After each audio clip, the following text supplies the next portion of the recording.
kamu mengalami pusing dan mual saat sesi cuci darah? Bagi sebagian besar pasien hemodialisa, rasa pusing, mual, dan juga lemas saat menjalani sesi cuci darah bukanlah hal yang asing lagi. Hal ini disebut dengan hipotensi intradialitik. Dan kabar baiknya, sebagian besar kasus kondisi ini dapat dicegah. Hipotensi intradialitik adalah kondisi terjadinya penurunan tekanan darah selama proses hemodialisis yang ditandai dengan penurunan tekanan darah sistolik lebih dari 20 mm air raksa atau penurunan tekanan arteri rata-rata lebih dari 10 mm air raksa dan disertai dengan gejala klinis yang memerlukan penanganan khusus dari tenaga kesehatan profesional. Kondisi ini dapat menimbulkan keluhan seperti pusing, lemas, mual, keringat dingin, hingga penurunan kesadaran selama proses tindakan hemodialisis berlangsung. Normalnya, ketika volume darah berkurang, tubuh akan merespon dengan cara menyempitkan pembuluh darah dan mempercepat detak jantung. Namun, pada pasien hemodialisis, kemampuan kompensasi ini sering kali terganggu. Sekarang, mari kita bicara soal apa saja yang bisa meningkatkan resiko Anda mengalami penurunan tekanan darah selama sesi cuci darah berlangsung. Ada 4 faktor utama yang perlu Anda ketahui. Faktor yang pertama, kelebihan cairan antar sesi. Kenaikan berat badan lebih dari 2 kg di antara 2 sesi cuci darah mengharuskan mesin hemodialisis menarik cairan dalam jumlah besar dan waktu yang singkat. Hal ini merupakan penyebab paling umum terjadinya hipotensi intradialitik. Faktor yang kedua adalah konsumsi obat antihipertensi sebelum cuci darah. Obat penurun tekanan darah yang diminum tepat sebelum cuci darah berlangsung dapat melebarkan pembuluh darah. Ketika hal ini terjadi bersamaan dengan penarikan cairan tubuh oleh mesin, tekanan darah dapat turun secara drastis. Faktor yang ketiga, makan dalam jumlah besar sebelum atau saat cuci darah berlangsung. Setelah makan dalam jumlah besar, aliran darah akan dialihkan ke saluran pencernaan. Ini mengurangi volume darah yang kembali ke jantung. Jika hal ini terjadi selama sesi cuci darah berlangsung, dapat meningkatkan resiko hipotensi intradialitik. Faktor keempat, kondisi medis tertentu. Usia lanjut, diabetes, gangguan fungsi jantung, kadar albumin yang rendah, dan anemia berat, semuanya meningkatkan kerentanan terhadap hipotensi intradialitik. Jika Anda memiliki salah satu kondisi ini, penting untuk mendiskusikannya dengan tim medis Anda. Adapun beberapa tanda dan juga gejala bahwa Anda mengalami penurunan tekanan darah, seperti pusing, mual secara mendadak, menguap terus-menerus, munculnya keringat dingin, munculnya kram otot terutama pada area betis dan juga kaki, serta munculnya rasa cemas ataupun gelisah secara berlebihan tanpa adanya alasan yang jelas. Jika gejala-gejala tersebut tidak segera ditangani, maka kondisi dapat semakin memburuk menjadi pandangan tiba-tiba menggelap, telinga berdengung, nyeri dada, detak jantung tidak beraturan, bahkan hingga pingsan.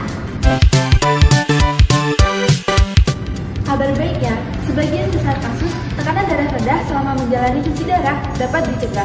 Berikut adalah 6 langkah pencegahan yang dapat dilakukan secara mandiri di rumah oleh pasien-pasien yang menjalani cuci darah.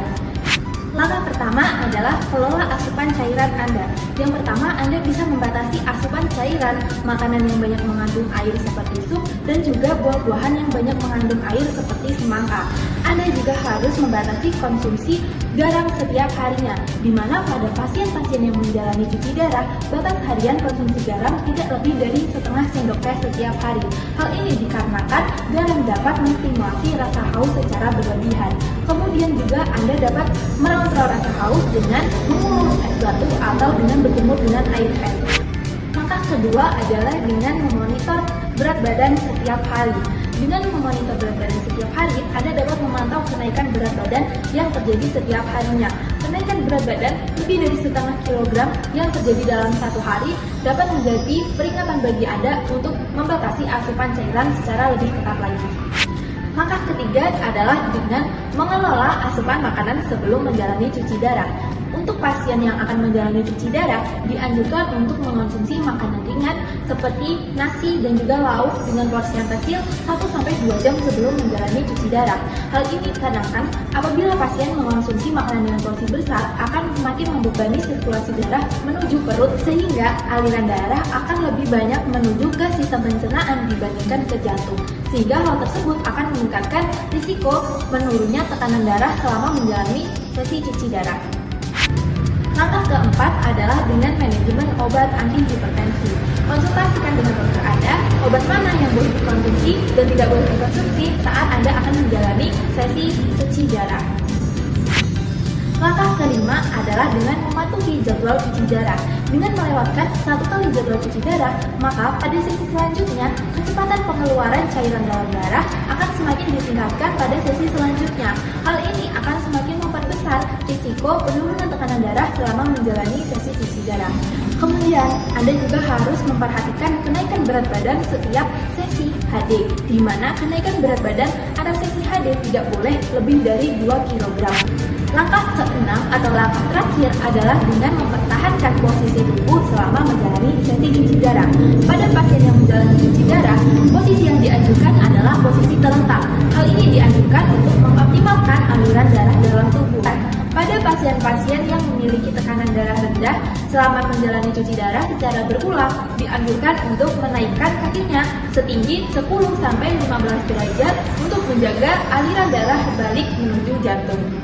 Pasien yang mengalami tekanan darah rendah selama menjalani sesi cuci darah dianjurkan untuk melakukan latihan fisik sederhana yang dilakukan selama sesi cuci darah berlangsung.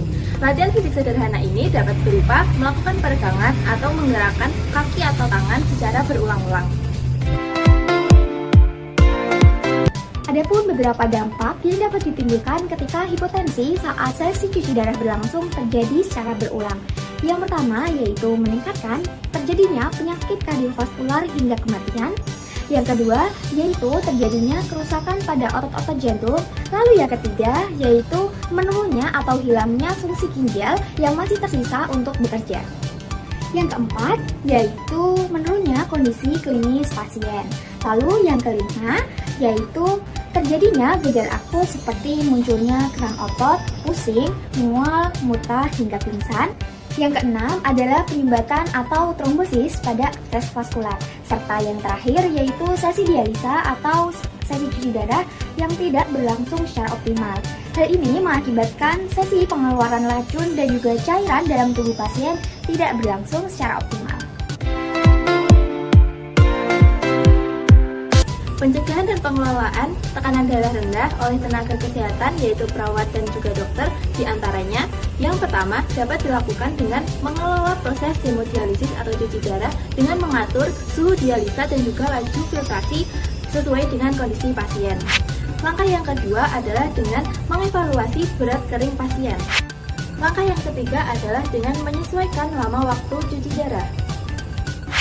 Langkah yang keempat yang dapat dilakukan adalah dengan memonitor tekanan darah pasien sebelum, selama, dan sesudah melakukan cuci darah.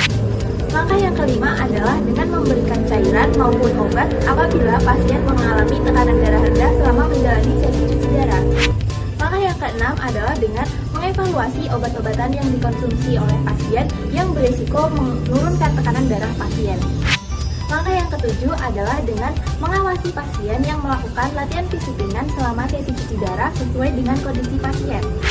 Langkah yang terakhir adalah apabila pasien sering mengalami tekanan darah rendah selama menjalani sesi cuci darah, maka dapat dipertimbangkan untuk melakukan transisi ke metode dialisis peritoneal.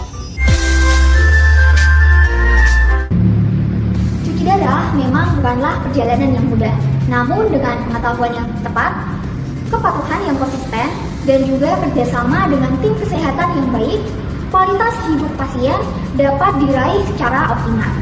Adapun 3 pesan utama dalam video ini. Yang pertama, kenali faktor risiko dan kendalikan hal-hal yang bisa Anda kendalikan. Yang kedua, kenali gejala dini penurunan tekanan darah saat menjalani hemodialisis. Yang ketiga, terapkan 6 langkah pencegahan mandiri dalam kehidupan sehari-hari Anda.